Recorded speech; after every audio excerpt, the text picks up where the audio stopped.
Hello students केमिति अछन समस्ते। आज आम भूगोल और अर्थनीति रो 25 क्वेश्चन डिस्कशन करिबा।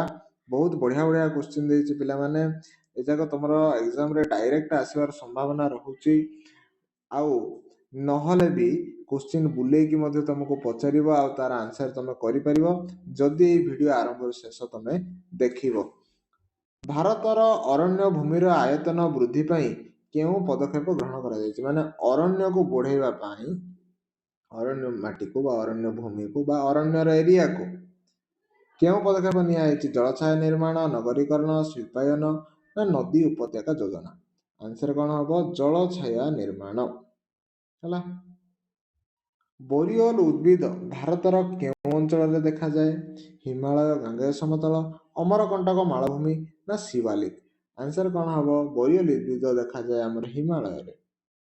निम्नोक्त केउटी राजस्थान रे अवस्थित एक ब्राघ्य प्रकल्प राजस्थान रो बाघ प्रकल्प कोउटा पिला माने आंसर हबो रणथंबोर हला।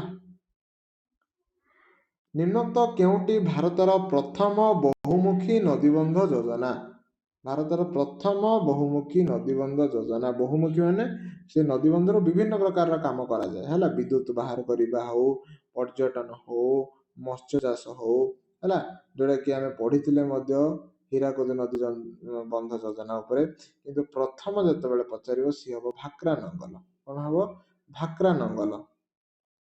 भारतर केउ राज्य रे कोयना बहुमुखी नदीबंध योजना अछि कोयना कोयना कोठी अछि कोयना अवस्थित अछि हमर महाराष्ट्र रे। जातीय अरण्य नीति अनुसार पारिस्थितिक संतुलन रखिया पाई माने परिवेश रे संतुलन रखिया पारिया पाई देशर समुदाय आयतनर शतकड़ा केते भाग रे अरण्य रहिबा दरकार। इटा very important question according to your exam point of view. तो आंसर हबो 33 भाग। केउ अरण्य वर्ष सारा सबुज पत्र द्वारा आच्छादित होई रही थाए सबुज पत्र द्वारा कोटा आच्छादित होई रही थाए सबु बेले माने चिरहरित रहिबो जार पत्र रहउछि आ से हबो आर्द्र क्रांतीय आर्द्र चिरहरित अरण्य जोटी वर्ष सारा सबुज पत्र आच्छादित होई रहिबो। निम्नलिखित केउ अरण्यटी राज्य सरकारक नियंत्रण रही थाए राज्य सरकार मु कहिथिले प्रमेय रे कहिथिले एटा बारंबार कहिथिले राज्य सरकार इज इक्वल टू राज्य अरण्य हला। गोलापी मस्तकधारी बतक केउ जातिर प्राणी अटे गोलापी मस्तकधारी बतक। आंसर कोन हबो आंसर हबो विलुप्त कारण ये आउ आम पृथ्वी पृष्ठ रे नाही। जयसालमेर अंचल रे कृषि क्षेत्र रे वृष्टि जल संग्रह पाई केउ संरचना निर्माण करा जायछि। आंसर कोन हबो खाड़ी कोन हबो खाड़ी। कर्णाटक रो केउ ग्रामटी वृष्टि जल अमल क्षेत्र रे एक स्वतंत्र सम्मानर अधिकारी होई परिछि केउटा हबो आंसर आंसर हबो गेंडाथुर गेला कर्णाटक रो गेंडाथुर जोटी की हमर वर्षा जल को रखी की बढ़िया यूज करा जाउछि। केउ अरण्य को मौसुमी अरण्य कुहा जाए कोन हबो आंसर क्रांतीय आर्द्र चिरहरित अरण्य ना क्रांतीय आर्द्र अर्ध चिरहरित अरण्य ना क्रांतीय आर्द्र पर्णमोची अरण्य ना आर्द्र नातिशीतोष्ण अरण्य। आंसर कोन हबो क्रांतीय आर्द्र पर्णमोची अरण्य ऑप्शन सी। नेक्स्ट क्वेश्चन जिबा 13 नंबर कोयना नदीबंध योजना केउ नदी उपत्यका नदी ऊपर अवस्थित हला। कोयना नदीबंध योजना केउ नदी उपत्यका कहले भी किछि भूल होबनी केउ नदी ऊपर बा केउ नदी उपत्यका रे अवस्थित। तो आंसर हबो एठारे कृष्णा नदी ऊपर कोयना नदीबंध योजना अवस्थित। केउ प्राणी को जातीय ऐतिह्य प्राणी बोली कहा जाउछि जातीय ऐतिह्य प्राणी से हबो हमर हाथी कोन हबो हाथी हला। तापर हम जिबा 15 नंबर क्वेश्चन लाल तथ्य पुस्तक रे केउ जातिर प्राणी और उद्भिद संख्या स्थान पाइछि। लाल तथ्य पुस्तक रे कागु लेखा आइछि पिला माने आंसर कोन हबो तो आंसर कोन हबो पिला माने लाल तथ्य पुस्तक रे केउ जातिर प्राणी और उद्भिद संख्या स्थान पाइछि माने संकटापन्न कोन हबो संकटापन्न हला।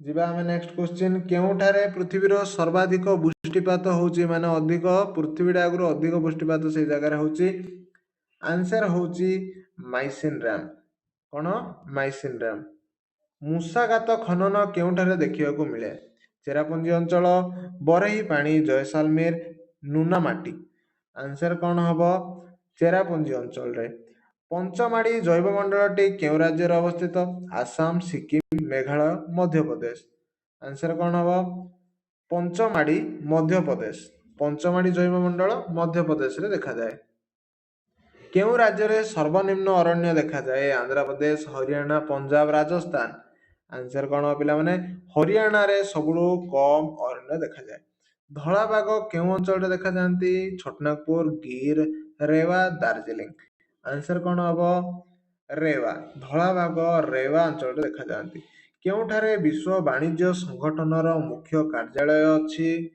ଲଣ୍ଡନ ଜେନିଭା ବେଜିଂ ନା ପ୍ୟାରିସ ଆନ୍ସର କ'ଣ ହବ ପିଲାମାନେ ଜେନେଭା ହେଲା ନିମ୍ନୋକ୍ତ କେଉଁଟି ଏକ ବିକଶିତ ଦେଶ ମାନେ ଯୋଉମାନେ ଅଲରେଡି ଡେଭଲପ ହେଇଯାଇଛନ୍ତି କୋଉଟା କାରଣ ବାଂଲାଦେଶ ପାକିସ୍ତାନ ଶ୍ରୀଲଙ୍କା ମାନେ ବିକଶୋନ୍ମୁଖୀ ଦେଶ ଜାପାନ ବିକଶିତ ହେଇଯାଇଛି ସେ ହେଲା ବିକଶିତ ଦେଶ ବହୁତ ସାରା ଭିଡିଓରେ କହିଛି ବିକଶିତ ଦେଶ କୋଉଟା ବିକଶୋନ୍ମୁଖୀ ଦେଶ କୋଉଟା ନିମ୍ନୋକ୍ତ କେଉଁଟି ସରକାରୀ ମାଲିକାନାଭୁକ୍ତ ଅଟେ ସରକାରଙ୍କର ହସ୍ତକ୍ଷେପ ରହିଛି ରିଲାଏନ୍ସ ଟାଟା ଉଦ୍ୟୋଗ ଅମୁଲ ଉଦ୍ୟୋଗ ରେଳ ବିଭାଗ ଆନ୍ସର କ'ଣ ପିଲାମାନେ ରେଳ ବିଭାଗରେ ସରକାରଙ୍କର ମାଲିକାନା ରହିଛି ମାରୁତି ଉଦ୍ୟୋଗ କେଉଁ ପ୍ରକାର ଶିଳ୍ପ ଯୌଥ ସମବାୟ ରାଷ୍ଟ୍ରୀୟ ନା ଘରୋଇ ଆନ୍ସର କ'ଣ ହବ ଯୌଥ ଶିଳ୍ପ ମାରୁତି ଉଦ୍ୟୋଗ ଯୌଥ ଶିଳ୍ପ ନିମ୍ନୋକ୍ତ କେଉଁଟି 1991 ମସିହା ଆର୍ଥିକ ନୀତିର ଏକ ବୈଶିଷ୍ଟ୍ୟ ଅଟେ